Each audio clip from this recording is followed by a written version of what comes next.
Professor Farouk, Professor Alexander Maxifer, and Professor Lil'an. Our first speaker will be Professor Farouk. He's well known as a scientist in the States and in the Arab region. He is the researcher and director for the Center of Remote Sensing in Boston University. And he is the former investigator, principal investigator for the Earth observation and photography on the Apollo-Soyuz test project, which works with NASA, and the science advisor to Egypt, to President Sadat, and he is member of the advisory board of President Sisi of Egypt right now. He is well known in geology, hydrology, and water resources.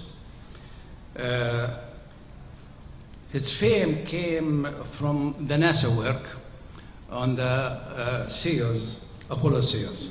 I would like to welcome you, Professor Farouk Elbaz.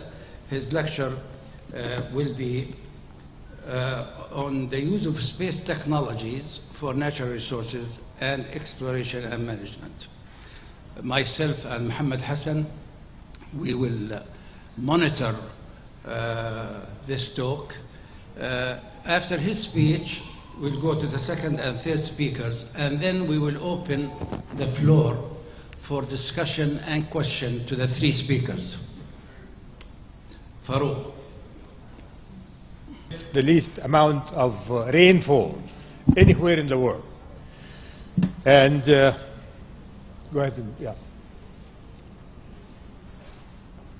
I would like to start by telling you a little bit about what satellite images are.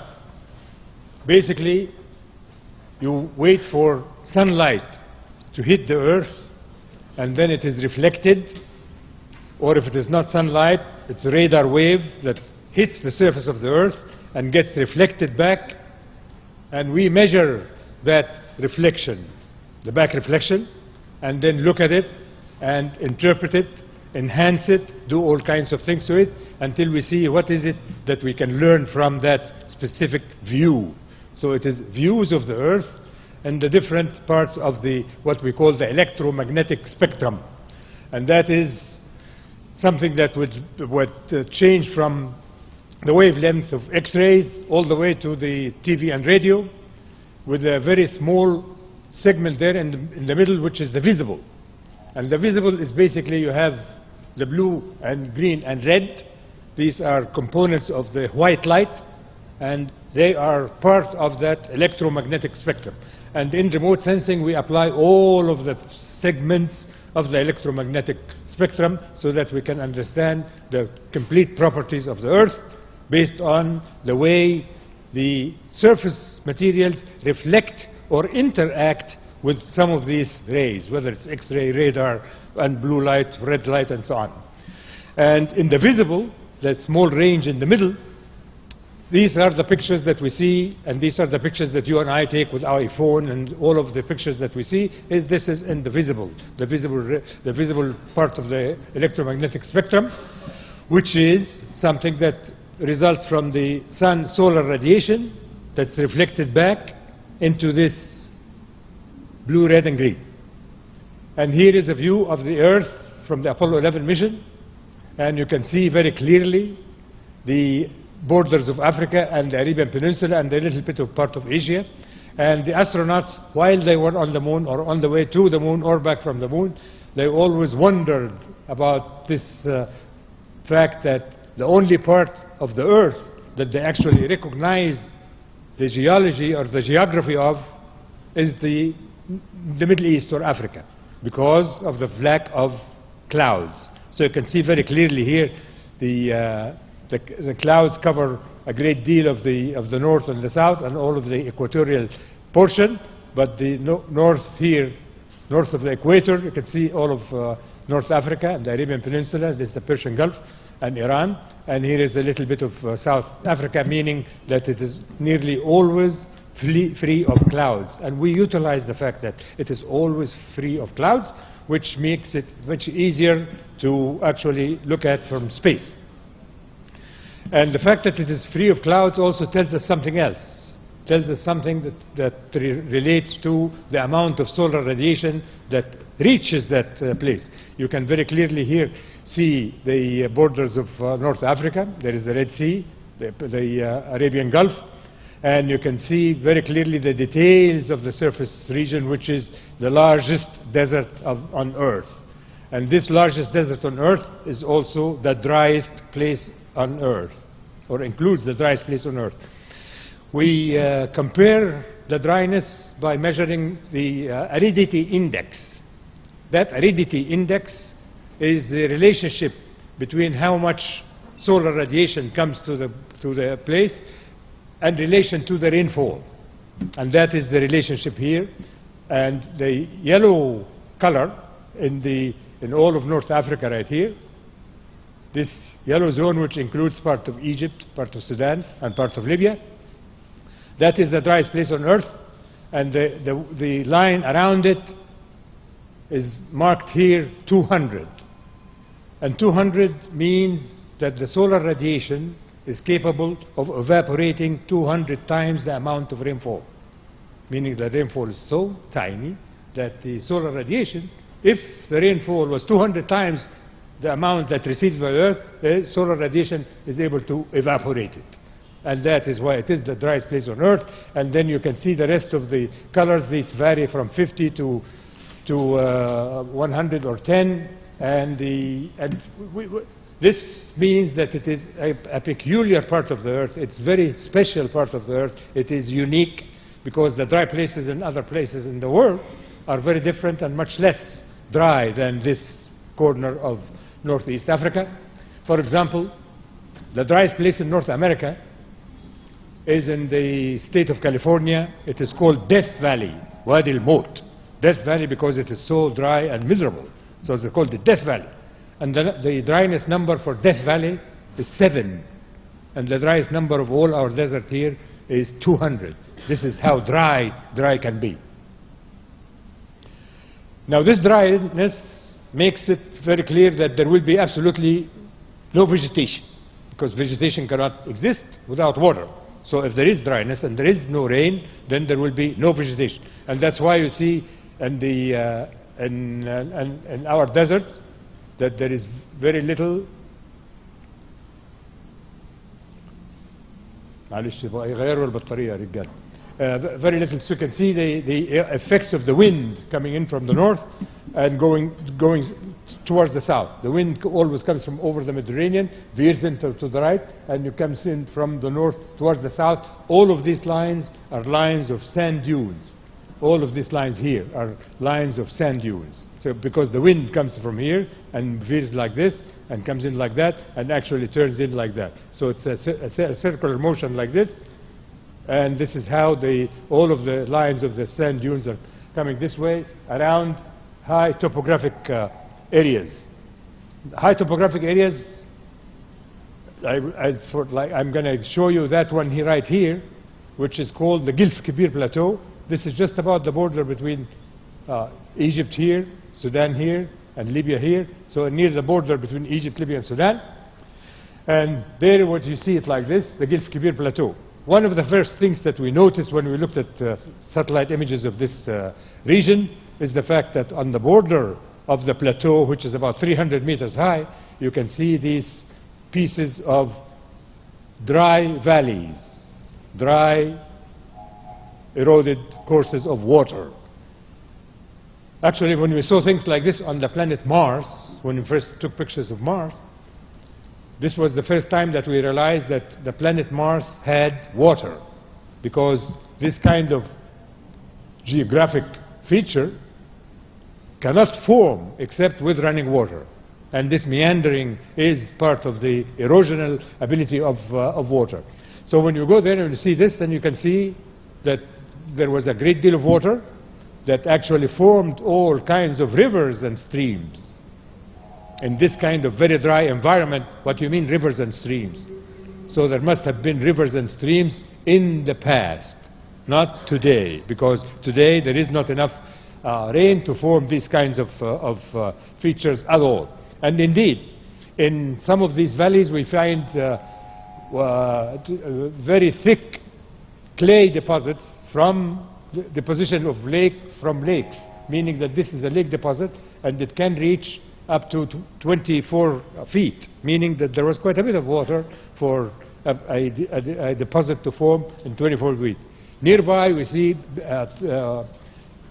evidence of houses for the people that lived in this part of the world before. So the circles, actually before the ancient Egyptians, all of housing anywhere in Jordan, in Asia, everywhere houses were kind of circles. You form a circle, you put a stick of wood or something in the middle, and you cover it with cloth, and so there was always circles before the ancient Egyptians started this notion of angular structures. So all of these things that we see are pre-5,000 years old, and this particular one was dated by association of the things around it to be about 6,000 years ago, and by association meaning the things that we find around it. Like this one, the archaeologists call it the core rock. It's a very hard quartzite, silica, meaning very hard rock, that the ancients would have chipped pieces from it to form their own knives and the places and the things that they used to cut the animals or cut the skin of the animals out and so on. And these here had been dated from about 6,000 to 20,000 years ago. So there was quite a bit of human habitation at the time when it used to rain over there. And we can see in the middle of the desert, and where you can drive for 500-600 miles or kilometers and not see a living grass, not a single blade of grass, nothing, living. And then you see a grinding stone and a milling stone. This is something that is used to grind wheat or corn or whatever it is, to make bread, to make the flour.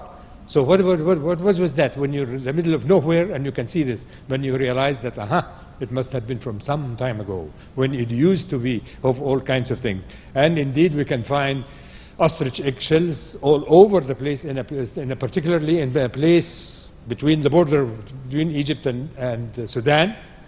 There is an oasis called Salima, Wahid Salima, and this oasis is surrounded by remains of ostrich eggshells. We age dated them by the carbon-14 method to vary between 6,000 and 11,000 years ago, meaning that between 6,000 years ago and 11,000 years ago, that particular area was a lake with all kinds of grasses around it, and around these grasses there were all kinds of giraffes and ostriches, and these are the ostrich eggshells from that period of time that varied between 6,000 and 11,000 years ago, meaning way before the ancient Egyptians or the Kush civilization in Sudan, way before that, from 5 to 6,000 or 6 to 11,000 years ago. And here we find that somebody took an ostrich eggshell, and like this here, and make them round, and actually drilled the hole in the middle, and we found the mechanism where they did all of that, and then he made a necklace for his wife or girlfriend out of ostrich eggshell, little circles like that. And it's fascinating to see that humans had been utilizing this land very nicely and very cleverly. In the Gulf of Gulf Kebir plateau, as well as the Awaynat mountain right at the border between Egypt, Libya and Sudan, everywhere on the walls or in caves or in anything that you can see that people used it to shade from the sun or from the rain, we find depictions of animals on the walls. So these are artistic drawings of the animal life that used to live there. And from this particular piece, we figured that there was a change in time of the fauna that lived there. Because we can see several stages of animals in here. This one here is a giraffe, and it is the most faded feature. And then this one here is an ostrich. This is the neck up here. And this one here is a baboon, ird, right here. And then there are 3 cows. That one actually tells you that there was a stratification of time. There was a change in time of the amount of vegetation, and therefore there was a change in time in the type of fauna and the animals that lived in that place. First, there were all kinds of vegetation and all kinds of trees, high trees, for the giraffe to be able to reach the leaves of the trees and eat from it. And then there was a change, where there was only a savanna-like environment, where only giraffes, where only ostriches and baboons could live. And then there was another change, where only the grazing animals used to be, or could survive in there. So we know that the conditions of environment were changing from very wet to form the trees, to a little bit savanna-like environment, and then grazing animals, and then there were none, and we see absolutely nothing. So there was a great gradation of the living things in this desert to tell us that there was the change in the fauna, and the change of the environment was gradual, and it started from very wet all the way until you get to the dry, and then it stayed dry to this day. So the desert that we see today was actually formed in its shape that we see it today somewhere between 5,000 and 6,000 years ago. So that desert that we look at, we have nearly throughout the place we can see the wind pattern coming in from the north, coming out down this way with a few oases in the middle, and that's the nature of whatever we find in the desert, except for the fact that if we look at the plateaus, the high areas, as I told you, we had these rivers coming out from the plateaus. We followed that particular one that I showed you earlier, and most of the channels were heading to the east, towards the Selima sand sheet, which is the former lake that was here, and another flat area right here, and that's what we begin to see. Yes, when it used to rain in the highlands, the water took path, and there were all kinds of rivers that led to this particular low area, which must have had a great deal of water in the past. So when we say geologically there was a great deal of water in the past, that means that there must be some of that water at the present. Why?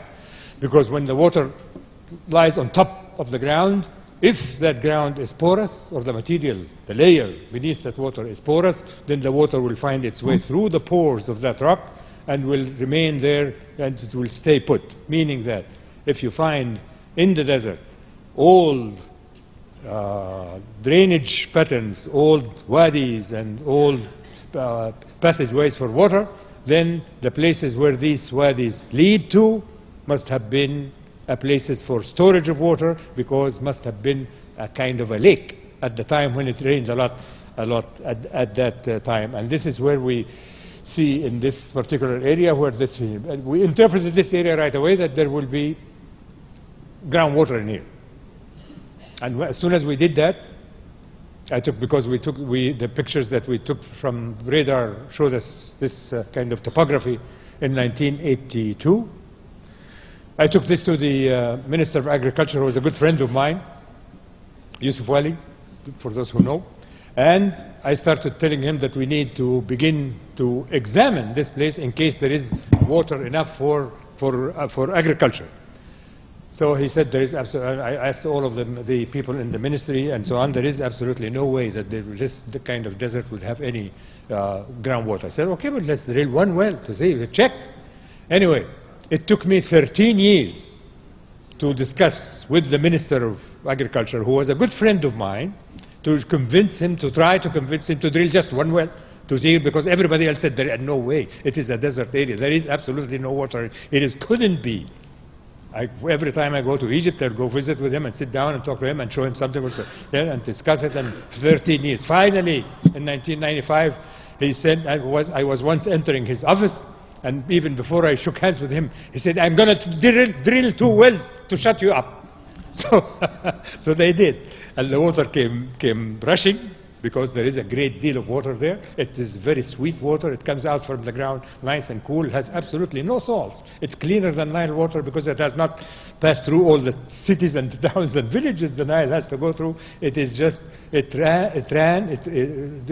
was rain, and it went through the clean sandstone rock, and it stayed there put, and it is nice and clean and stays cool. And that's where we began to divide this area into plots and to do circular irrigation. And now, today, there are 250,000 acres that are viable for agriculture, and the water that was proven by the many, now there is 12,000 wells already pumping water, and the water that comes out from this well is calculated that the water that's proven that will be good for agriculture over 250,000 acres is good enough for 100 years. And this is the wheat being produced there. And very much like this is in Libya. We know of an area called Kufra, near the Kufra oasis, where an American company was exploring for oil, and they started with this circular irrigation near the Kufra oasis. And we knew this pattern and so on from satellite images from the Apollo-Soyuz mission. We saw this very interesting pattern that looked to me like a goat. This is the head and the body and the front legs and hind legs. The Kufra oasis itself is somewhere in this S-shaped area, but this is the pattern of the circular irrigation farms there. And we never really knew why this pattern is like that, because they drilled wells all over the place. In here, it did not provide water, but only water came through when they drilled in that passageway only, in this, and so on. We never knew why. Until 1982, when we got the radar images from the shuttle, and we found out the reason why. The reason why this in the here is the old Kufra oasis, and there is the pattern. The goat is here, is the body and front legs and hind legs. That shape is completely controlled by a wadi. This was a river coming in from the Tibesti Mountains right here, and this river here is coming from the Gilf Kibir Plateau of Egypt, and they meet near the Kufra oasis. And every well that was drilled away from the river pattern did not have water, but the river, all the wells that were in the passageway of the river that's coming from the Gilf Kibir provided a great deal of water, meaning yes, indeed, now here is a passageways of water that came from highlands. It never rained here, but the highlands here had the water, and the water passed right through. So this is a pattern that we begin to figure out that exists, and we began to think about a nearby area in Darfur. When the problems of Darfur started, we began to look at it, because we had this is the Salima Shamsit here along the border of Egypt. This is the Kufra oasis, what's right there. And then we saw this Darfur, that there might be some similar situation in Darfur, particularly because there was a small area of flatness right here in the North Darfur, very much like the Salima Shamsit in Egypt. And we began to look at it and explain it. Here is why the radar shows us things beneath the surface of the desert. On the left are two Landsat images showing very little at all, just a few color variations, but nothing of the surface. And between the two white lines there, the two white lines are the border of the radar image, the radar path of the shuttle. And on the left is just the regular Landsat image, the optical image, the blue, red, and green. And on the right is the radar image within the same place. And it's across here is about 50 kilometers, this width right here. So this is the Landsat image, and this is the radar path. It's over them. And what you see here are three rivers. One that's 8 kilometers across, that had all kinds of branches here. One that's 12 kilometers across, with two very large branches here, and one that is 20 kilometers across. So these are very large rivers that must have formed when there was a great deal of water from a great deal of rain. So this was in Darfur, and we never followed the place until we were able to put all of these pictures on top of some other pictures. There is the picture that I showed you first right here, and then we can see this, something like this, that all of these rivers led to a very large flat area that received water from this Nadi mountain range, and this was the flat place that was at one time before 5,000 years ago, a very large lake. And because it was a very large lake, then there would have been water beneath it and so on. And so we took the details and we figured out there were many rivers and streams leading to this low area, and there must have been quite a bit of water there. And relative to all of Sudan, there is the location of that lake in North Darfur. But also in Darfur, there is not just a lake, but we have Jabal Mara right here, provides a whole rain from every year from clouds that come in from the west, and the rain in here produces also some other features that would be useful. Here from the eastern part of the Jabal Mara, this is the southern part, the eastern part of Jabal Mara, all of these rivers come in, or the dry wadis now, but they used to be rivers during the time of rain. And all of the patterns of water anywhere in here, like for Al-Fashir, come in from fractures that actually hold this water that comes through. So we took all of this information and went to Darfur to tell the people within the government of Darfur, and showed them the lake, the boundary. And this is my standing next to me here is the Osman Kibir, the governor of Darfur. And we looked at all the potential. We had a helicopter from the United Nations that took us around to see some of the patterns of the ground and where the water may have passed and where did it end up and so on. And therefore we were able to find them some locations for future drilling to give the people of Darfur a little more space for utilizing water in agriculture because of the aridity, particularly in northern Darfur, and because of the lack of rain in most of the year. It rains on Jabal Mara only 2 months during the year. In addition to the radar images and the way we can see in the desert, in the flat desert, also that we have a great deal of our land is hilly terrain, like in the east, like the Red Sea Mountains, both in Egypt and Sudan. There are a lot of very high mountain peaks, and there must be, when it rained in the flats, it must have rained on the highlands, same way. So we begin to think about where would water accumulate in the highlands. Because in the highlands, the rock itself is very solid. There is no porosity. Water cannot go into granite. So water would go into granitic rock only if that granite is cracked. Where would these cracks be? Along faults, along cracks, where the rock itself moves one side, moves to the other, causing earthquakes. The result is a crack, a fault, and within that fault zone, and the fault zone can be thin, or it can be thin as wide as this hole, then water would go through this. And that's the pattern from, if you are in the plain in the eastern desert in Sudan, this is the pattern that you can see. You just see these lines in here and that line in here, and all of these straight lines are faults. And if you have faults that intersect, the intersection point would have more water. Why? Because if there is a crack right here, then the rock is cracked and is porous, and there is another one in a different direction, it is also cracked and it's porous, and the intersection between them would be much more porous than either side, and therefore there will be plenty of places for water to accumulate. So we look at these kinds of things, and here we see in the eastern Sudan, near Port Sudan, you can see the patterns of these cracks very clearly that would have water, because we assume geologically, and that's correct, that if you have very high mountains that have cracks in them, the rainfall would go in here and the water would go into the cracks, and it actually goes right there, and in most cases it's lost to the sea.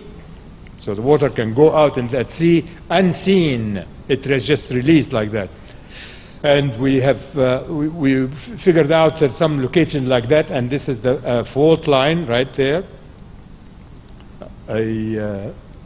fault line and cut down by other faults, and all of these locations, particularly the intersection between this fault and that wadi, then they will have much more water. When we see them, and when we drive in the eastern desert at the borders of it, we can see this just hills and some places where it looks like that. But when you really think about where water might be, you can see cracks like that where water would have accumulated. When with this one right here, whether they are open like that or whether they are solid, but at whatever it is certainly a situation whereby you can say that both in the absolutely flat areas where sand covers the whole terrain, or in areas where you have solid rock that is cracked, that allows and the cracks will allow water to go through, then this is how you think about it. And that's, as far as I'm concerned, this is one of the best uses of satellite images or pictures from space from a variety of sources, whether it is